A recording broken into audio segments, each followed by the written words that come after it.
Salut à tous les amis, c'est Aiken, j'espère que vous allez bien. Aujourd'hui on se retrouve dans une nouvelle vidéo. Une vidéo où je vais vous raconter des histoires qui viennent pas de Reddit, mais de Quora. C'est comme Reddit, sauf que ça s'appelle Quora. Là, c'est un sujet qui se nomme « Quelle est la chose la plus creepy, plus effrayante qui s'est passée dans la ville où vous vivez ?» On va voir plusieurs histoires, ce sont les personnes qui racontent des choses qui ne leur sont pas nécessairement arrivées à elles, mais qui sont arrivées dans la ville où ils vivent. Donc ce sont des faits 100% réels. En tout cas, on le présume, on va pas remettre en doute la parole des gens qui racontent les histoires. Après, il y a des histoires qui sont, on va dire, vérifiables, parce que ça a fait l'actualité. Si la vidéo vous plaît, n'hésitez pas à liker la vidéo et à vous abonner à la chaîne. N'hésitez également pas à me suivre sur mes différents réseaux sociaux, notamment Instagram, où je poste des fois des petits teasings de projets qui peuvent être en cours. Je vous en mettrai un là maintenant, pour le plaisir, pour vos beaux yeux. Pour ceux qui ont suivi ça, c'est la suite du meurtre de Gillian Anderson. C'était pas un court métrage, mais une sorte de création de ma part, une sorte d'enquête totalement fictive. Et du coup, je suis sur la préparation de la suite. Ça a été tourné, il manque encore quelques petits trucs à faire, mais j'ai déjà, je pense, une bonne base, j'ai l'histoire. Donc voilà, je pense que ça devrait pas mettre trop de temps à sortir, et je vous propose du coup quelques minutes à peine de ce que j'ai pu faire jusqu'à présent. C'est peut-être pas les images définitives, mais voilà, quelque chose que je me suis amusé à faire pour voir un petit peu à quoi ça pourrait ressembler.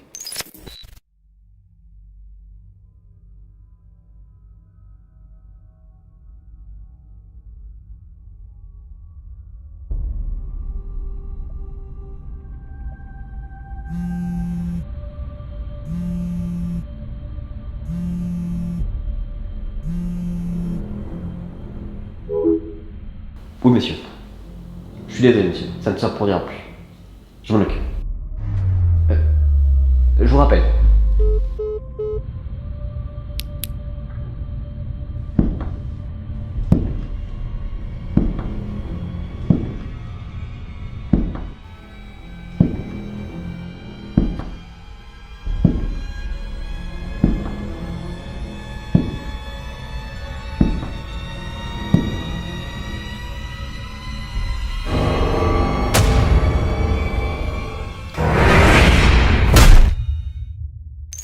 J'espère que vous avez aimé, et maintenant on est parti pour voir les histoires de Quora. Je vivais à Kansas City avec un voisin vraiment bizarre.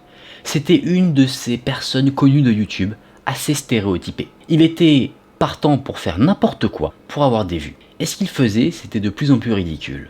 Ce qui lui plaisait le plus, c'est qu'au fur et à mesure que ses vidéos devenaient de plus en plus farfelues, le nombre d'abonnés, de vues et de likes qu'il obtenait augmentait également. Plus ses vidéos étaient étrange et aller loin, plus il avait de bonnes statistiques. Je suppose que si vous tombez sur quelque chose qui fonctionne, vous continuez à le faire, n'est-ce pas? Un jour, une connaissance à côté a frappé à ma porte et m'a dit qu'il partait pour quelques semaines, et il m'a demandé si je pouvais récupérer son courrier. Honnêtement, c'était un soulagement. Ça voulait dire que ce fameux voisin qui faisait des vidéos très embarrassantes n'allait pas être là pendant un petit moment. J'ai toujours eu peur que une de ces frasques finissent par impacter ma vie.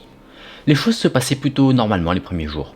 Il avait reçu quelques factures, du courrier publicitaire, et je pense qu'il a aussi reçu une carte d'anniversaire. Un soir, je suis rentré chez moi, et j'ai trouvé une boîte en carton qui attendait sur son porche. En grosses lettres rouges, il y avait marqué « Retour à l'expéditeur ».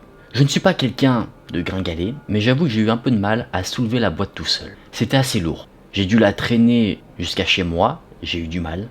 Et j'ai rapidement réalisé qu'il n'y avait aucun moyen que je traîne cette boîte dans les escaliers pour ensuite atteindre ma porte d'entrée. J'ai donc décidé de laisser ce fameux colis dans mon garage. C'était pas comme si je gardais ma voiture dedans. La porte du garage ne marchait plus vraiment, donc je ne pouvais pas passer ma voiture tranquillement. Du coup, je préférais laisser ma voiture dans l'allée.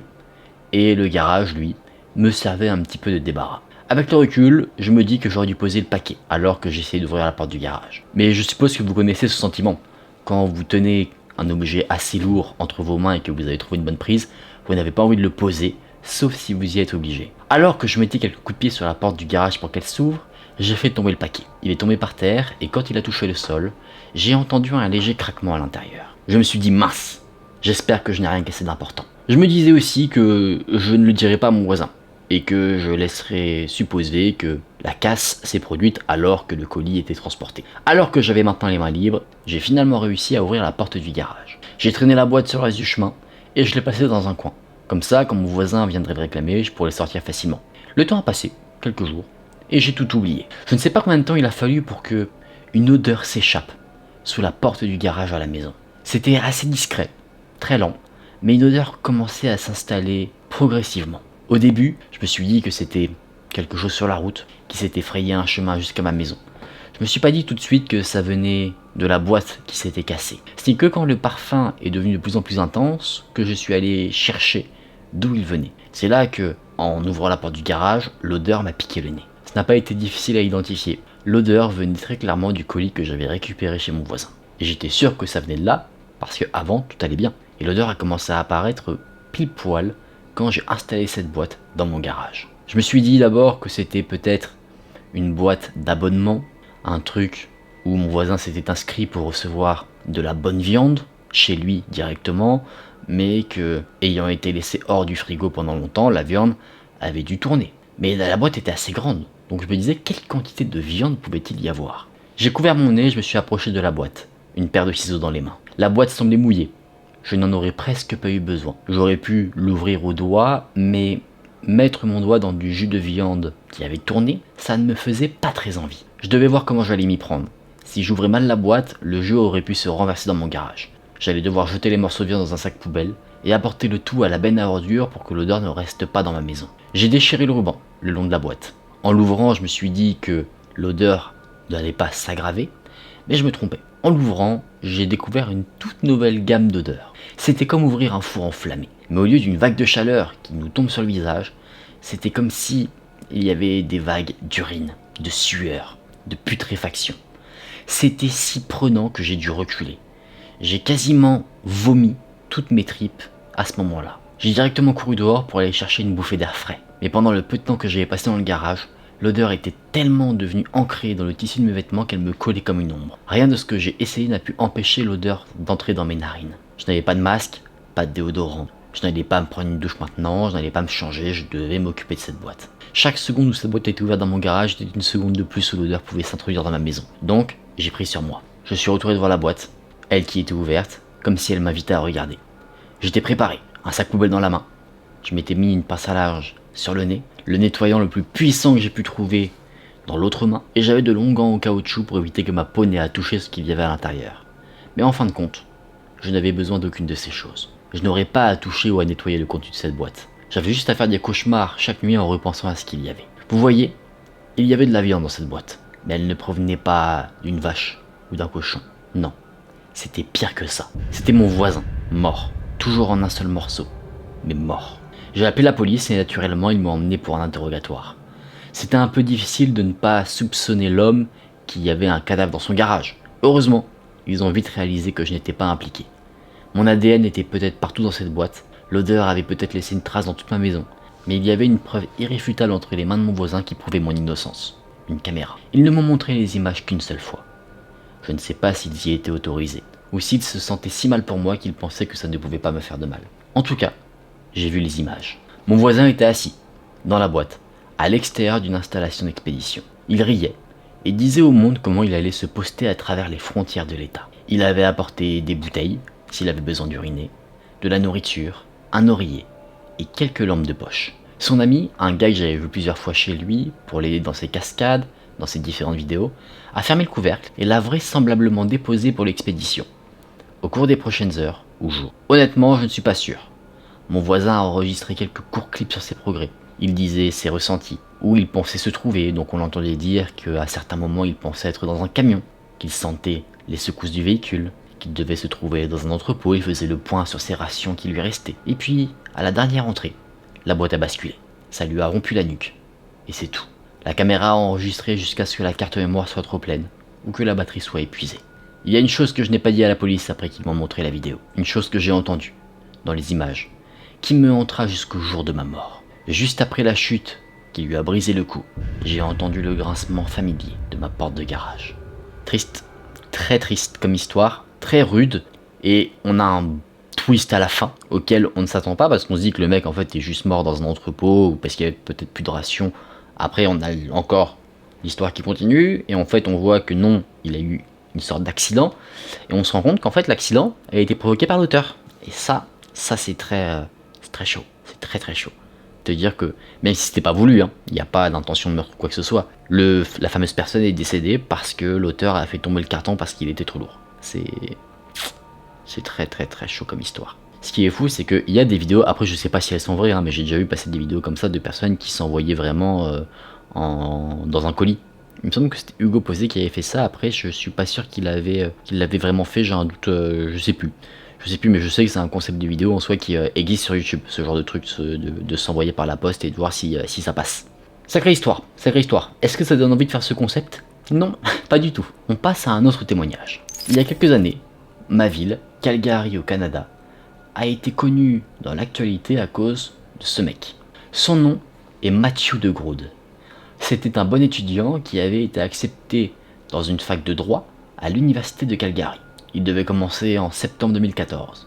Et comme vous pouvez imaginer, si vous avez déjà entendu parler de lui avant, ce n'est jamais arrivé. Avant que je commence à raconter l'histoire, je voudrais dire que je ne vais pas présenter des faits officiels de l'affaire. Si vous le voulez, vous pouvez simplement taper son nom sur Google et vous aurez des informations très factuelles. Mais j'ai été ami avec un nombre important de personnes qui le connaissaient, alors que moi-même, je ne l'ai jamais connu.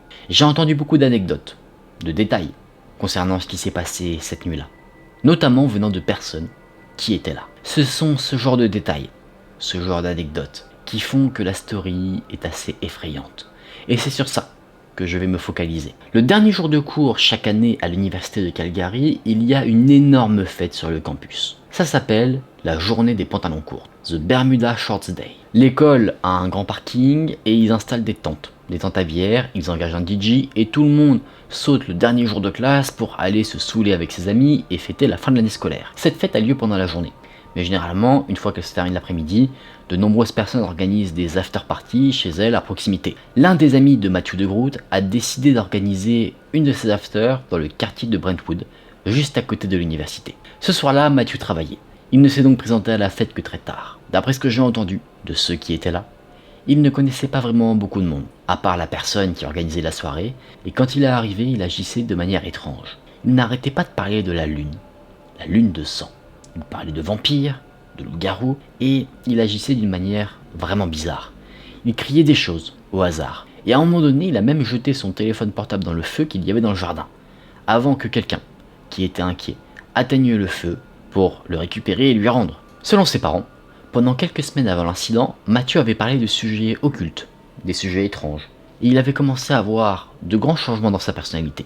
Ce jeune garçon qui était brillant, énergique et social, qui avait beaucoup d'amis, était devenu enfermé, antisocial et obsédé par les théories du complot. Soit dit en passant, son père faisait partie de la police de Calgary à l'époque, ce qui a rendu l'incident encore plus choquant. Donc cette nuit-là, après le comportement étrange de Matthew, son bon ami, l'autre qui organisait la fête, l'a pris à part et a essayé de lui dire qu'il commençait à faire flipper tout le monde et qu'il devait arrêter. Il a dit que Matthew ne semblait pas vraiment savoir ce qui se passait, et il continuait à lui dire des choses sur la lune de sang et la nuit des longs couteaux qui était imminente. Il avait posté sur Facebook plus tôt dans la journée et envoyé des SMS à ses amis, et même à son patron, des messages cryptés concernant les vampires mais également les extraterrestres. Son ami qui organisait la soirée ne savait vraiment pas quoi faire, mais il a essayé de le calmer et de faire de son mieux pour qu'il puisse agir normalement pendant le reste de la fête. Alors que la fête continuait, assez tard dans la nuit, un groupe de personnes a décidé d'aller à McDonald's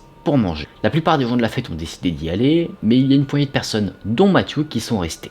Et c'est là, alors que beaucoup de gens étaient partis au McDonald's, que tout s'est terriblement mal passé pour ceux qui étaient restés. On ne saura jamais quels événements ont déclenché ce qui s'est passé, mais Matthew a attrapé un grand couteau de cuisine, et il a poignardé, mortellement, 5 des 6 autres personnes qui se trouvaient dans la maison. La 6e a pu s'échapper, s'enfermer dans une salle de bain et appeler la police. Alors que le reste des fêtards revenaient du McDonald's, ils ont vu Matthew s'enfuir de la maison avec le couteau, et une des victimes a trébuché sur la pelouse et leur a raconté ce qui s'était passé avant qu'il ne s'effondre lui aussi. Il a succombé à ses blessures. Une personne a tenté de poursuivre Matthew, qui était couvert de sang. Il a laissé tomber le couteau et a continué à parler de la lune de sang et de la nuit des longs couteaux avant de s'enfuir. Lorsque la police est arrivée, ils ont utilisé une unité canine pour localiser Matthew. Ils l'ont trouvé, marchant nonchalamment dans la rue, à quelques pâtés de maison de là où il avait commis un massacre. Il était couvert de sang, mais découragé. Il agissait comme si de rien n'était. Les victimes qu'il a fait lors de cette nuit-là était âgé entre 21 et 27 ans. C'est une tragédie qui a secoué notre ville, notre pays et même le monde. On ne sait pas trop ce qui s'est passé dans la tête de Matthew. De toute évidence, il n'était pas un tueur sadique avec une histoire de violence. C'était quelqu'un de brillant, quelqu'un d'honnête qui est rapidement devenu gravement malade mentalement. Il croyait être un extraterrestre qui tuait des vampires et des loups-garous, qui aidait l'Antichrist. Il a été déclaré non responsable pénalement de ses crimes, pour des raisons de folie. Il a été admis dans un établissement psychiatrique, pour le reste de sa vie. C'est fou, hein. Vraiment, une histoire horrible. Il n'y a pas d'autre mot. J'ai pas de commentaire à faire là-dessus, c'est fou de voir quelqu'un qui était si brillant et qui était quelqu'un de bien, qui est parti comme ça dans la folie. Qu'est-ce qui a pu déclencher tout ça? Est-ce qu'il avait une maladie mentale et on va dire, il s'est plongé lui-même là-dedans, ou est-ce qu'il y a eu un autre facteur? Ça c'est le mystère, je ne saurais pas vous dire du tout. Les amis, on a fini pour ces histoires. J'espère qu'elles vous ont intéressé. Moi, ce sont des histoires que j'ai trouvées très intéressantes et très effrayantes, vraiment. Là, on parle clairement de la mort, donc c'est toujours quelque chose qui impacte énormément. C'est pas une vidéo qui va vous mettre très bien quand vous le regardez. J'espère que ces histoires vous ont intéressé. Vous me direz si vous les connaissiez en commentaire, notamment la deuxième. Cette deuxième histoire est clairement quelque chose que les médias abordent, donc peut-être que vous l'avez déjà vu. Moi, personnellement, j'en avais pas entendu parler. Si vous avez apprécié la vidéo et que vous souhaitez soutenir la chaîne, n'hésitez pas à liker la vidéo et à vous abonner à la chaîne. On se dit à très vite dans une prochaine vidéo. Prenez soin de vous, c'était Aken. Salut!